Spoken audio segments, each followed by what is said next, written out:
Today, increasingly, we are witnessing, and I cannot see where the Sunni and Shia can coexist peacefully. They are bound to conflict and tensions.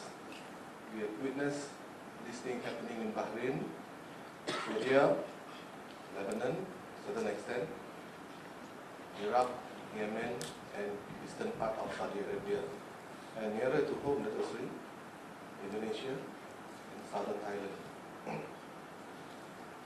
The way I look at the propagation of Shiism in Malaysia is a real threat to our national security, and it is not too much to us to say it is a time bomb in the making.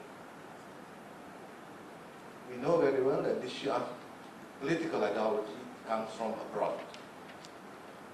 My question is, how do we deal with this threat, and how do we relate ourselves with this source country, knowing very well that it is intent to export this ideology, which poses a lot of challenges to our own ideals at home. Thank you. In that, when we mention Islam, it means Sunnah wal Jama'ah. And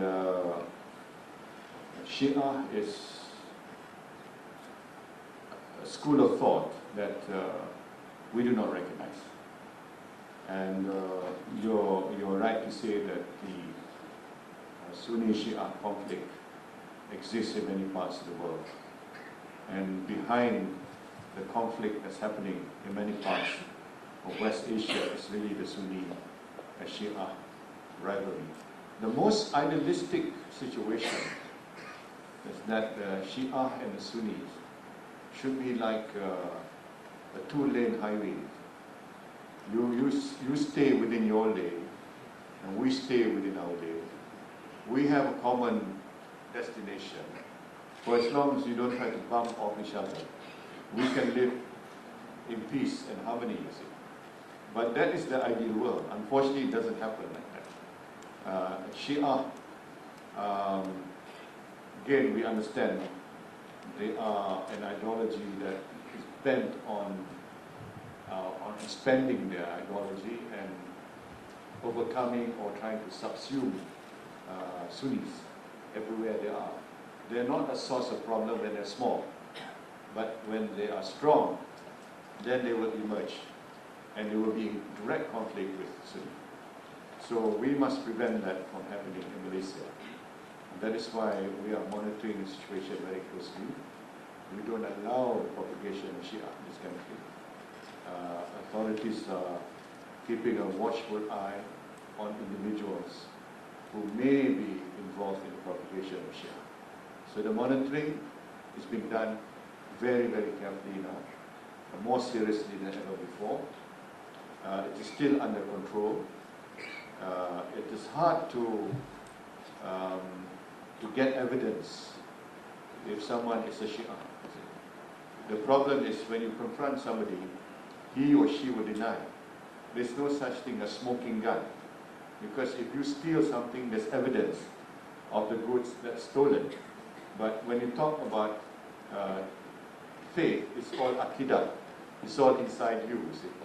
So when you confront somebody, like, you accuse somebody of being a Shia, he or she says, no, I'm not a Shia. So you have that problem. How do you then bring the person to court to say that you are professing something which is wrong in terms of being a Sunnah wal Jama'ah?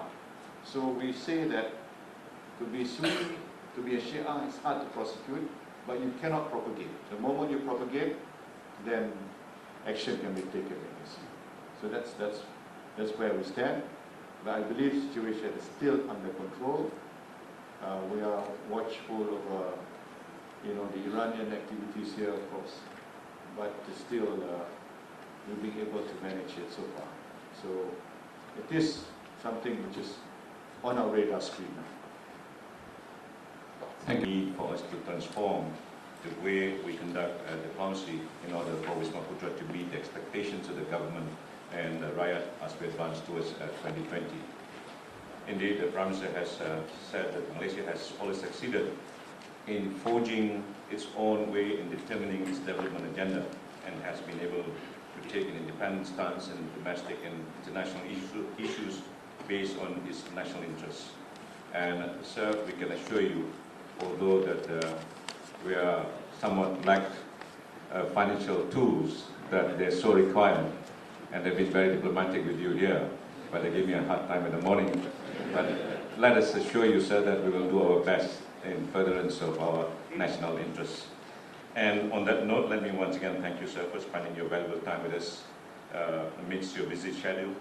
And I also thank all the heads of missions, head of departments, and senior officers for the active interaction with YB Prime Minister. Now let us give us a big applause to